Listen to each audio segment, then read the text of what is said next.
You are listening to the Bright Life Podcast, all about ways to stay inspired, chase your dreams, and find more gratitude in the highs and lows of the journey. I'm your host, Jessica Johnson. I'm a business owner, a part-time digital nomad, a self-growth junkie, a believer in other big-hearted women, and am all about sharing tips, tricks, lessons learned, and encouragement so we can all live our biggest, brightest lives. You ready? Let's do this. Hey friend, welcome to this week's episode.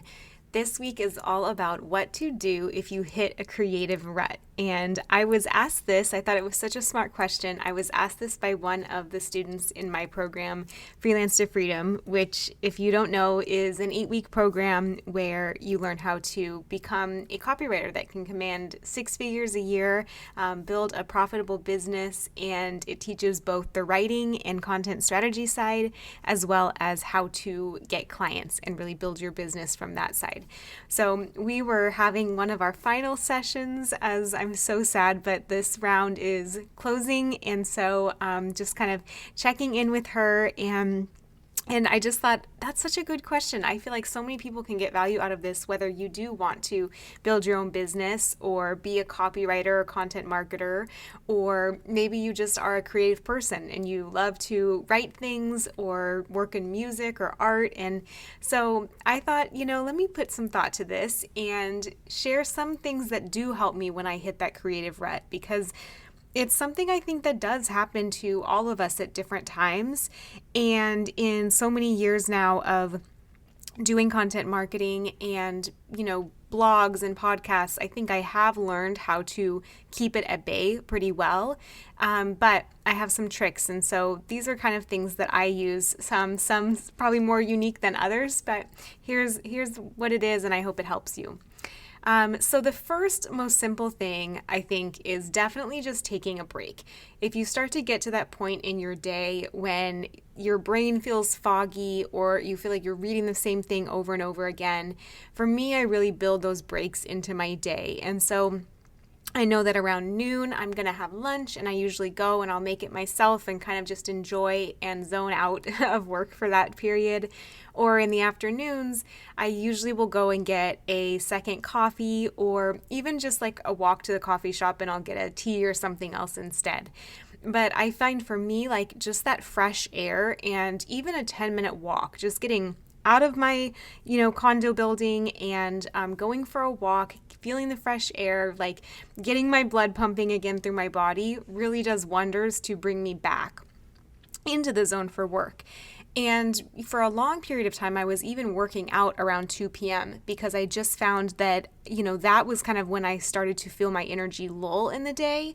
And so if I went and did a workout, at least creatively lull, right? Like, so if I went and did a workout because I had energy for that, I was getting antsy, then I would come back with this renewed energy and I had the endorphins pumping and I was ready for the second, part of the day or the last part of the afternoon. So I think you will kind of find your own rhythms and just be mindful of those and work with them. So for me, I know that by the end of the day, like I'm getting tired. I'm such a morning person in terms of my work energy. And so it's really helpful for me to do the more intense mind projects at the start of the day and then pivot to the things that are maybe more task oriented, or I can just check off that don't require a ton of brain power at the end of the day. So I think this is like partly like knowing your style and your own body rhythms and then working with them instead of fighting through them. Another thing that really helps me is to, if I need to get through something and I just feel like I can't get in the zone, is to set time limits and also close out distractions. So I will give myself an hour and all the distractions go, like the phone gets turned over so I can't see anything on the screen. I close out the other browser windows. It's almost like kind of cleaning house, like keeping your brain all cleaned up and tidy as well. And then for that hour or two, I will just write and I will finish that project, and I'll tell myself that when I'm done, I can then go on social, I can go get my walk, get my coffee, take a break, go sometimes even at the end of the day, I'll go and just take a bath, and that's my reward, nice warm bath. And so that really helps me, is knowing that okay, I don't get to just go look at Facebook or Instagram if I'm having a hard time thinking of what to write. I put those away completely, and that's the reward. And once I'm done with my project, I can go and then I can scroll. And it's so simple, but you'd be surprised how motivating that is when you don't have those distractions next to you and your brain wants them, right? So all of a sudden, it becomes very efficient at getting through the project at hand. So that's something that I definitely use a lot, and it's kind of even just like I find it helps with structuring the day that way, where you can just be like, I'm going to batch this work, get this done, then I get my little break, then I jump to this. And instead of having that switching fatigue between 400 different tasks, just get one done, on to the next, and your creative energy, I feel like, lasts so much longer that way. Another thing that I will do, and this is kind of writing specific, but if you are staring at that blank screen, wondering what to write about, how you can possibly phrase something, just say it. Like, just literally, how would you say it to a friend or to your mom or your grandma? And then start writing that. And if you really are stuck, you can even just record yourself on voice memo on your phone and just get it out and then go write that. Or if you have a cheap transcription service or something, like that can be your first draft. And yes, you'll probably want to polish if you're writing stream of consciousness and design it for the brand that you're writing for. But for me, that's so helpful to just get out of my head. And sometimes you just feel like you want to sound more professional, or that becomes intimidating when you're writing for a client. So if you can just literally say it as if you were speaking it aloud, chances are that's going to help you just figure out how you actually want to write something, and you're going to end up writing it in your most natural conversational voice anyway, which is the voice you want to be using when you're writing. So I think that's a big one. If you ever notice that you are really struggling repeatedly, I would also look at, is this related to the kind of work you're doing? Like, is there a certain kind of client that you always feel like you really hit that writer's block with, or creative block? Is there maybe a kind of project that it happens? So for me, like, I can have all the creative energy in the world on some things, and then others, it's just like zapped out of me. And for me, that's a really telltale sign that this is not maybe the highest use of my gifts. It's maybe not my area of genius, even if it is for someone else. And so I really try and then take a look at not having those kinds of clients repeatedly or kinds of projects. So for you, it might be something completely different than for me, but I think that's just a good life principle in general. In addition to creative principle, is like, if there's a group of people that you are around and your energy drains, if there is something that you are continually going to or doing, if it's an office, or a job, and it just always drains you, like, you can look at that and you can start to say, okay, is this really just that I'm tired, or is there maybe something wrong with this situation for me and my life? And what can I change here? I think that's really, really important. And that's a big one that served me in all kinds of areas of life, is just really being in tune with that and being willing to just watch for it and listen to that kind of instinct of, this isn't meant for me.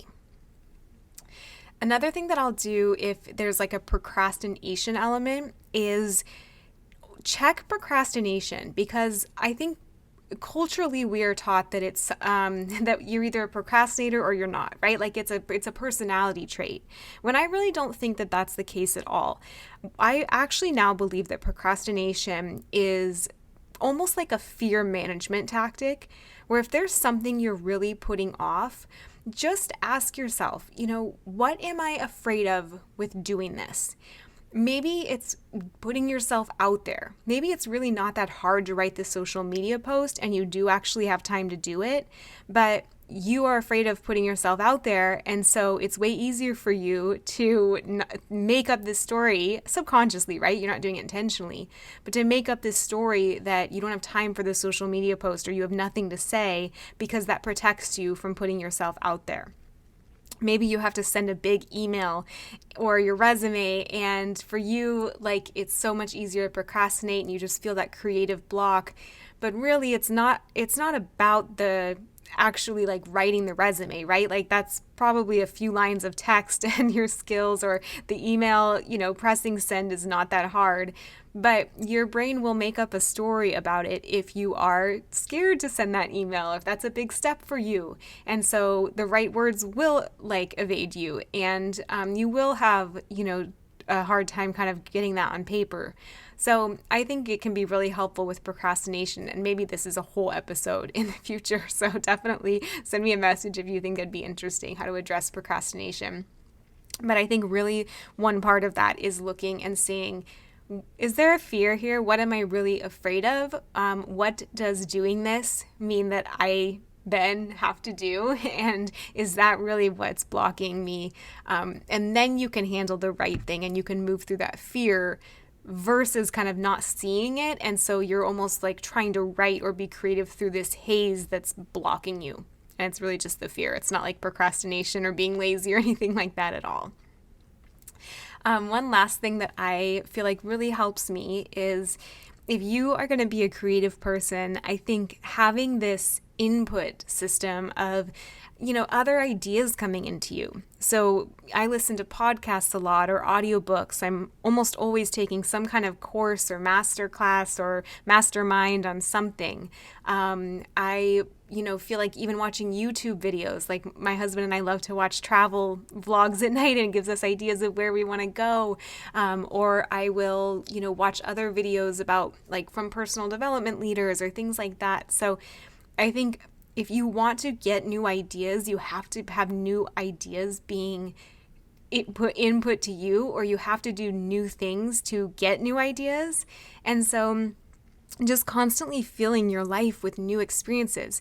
And it doesn't even have to just be like learning. It can be going out and just mixing up your routine. So like going to a different coffee shop or a different restaurant, or sightseeing in a different neighborhood, or like having a new experience that you've never had before.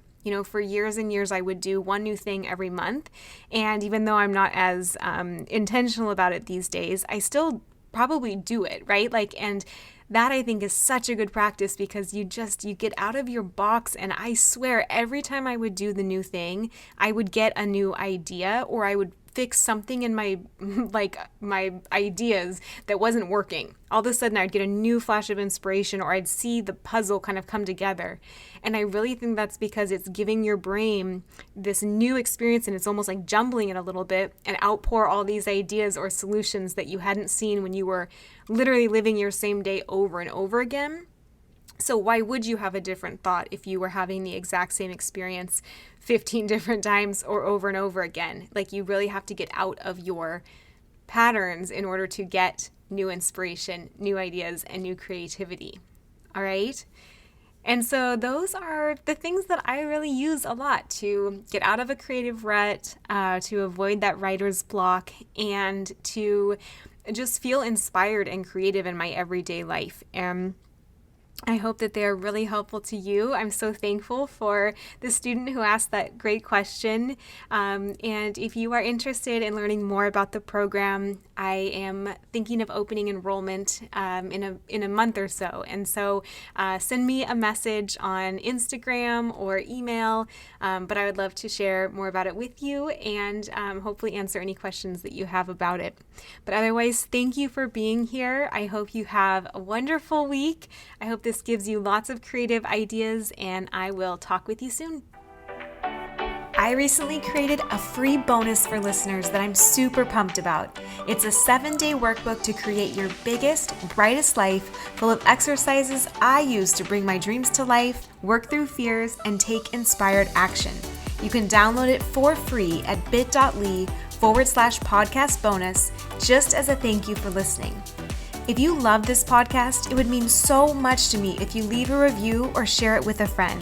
That helps so much with discoverability, so others can find it too. Thank you so much for listening in. I'll talk to you next Thursday.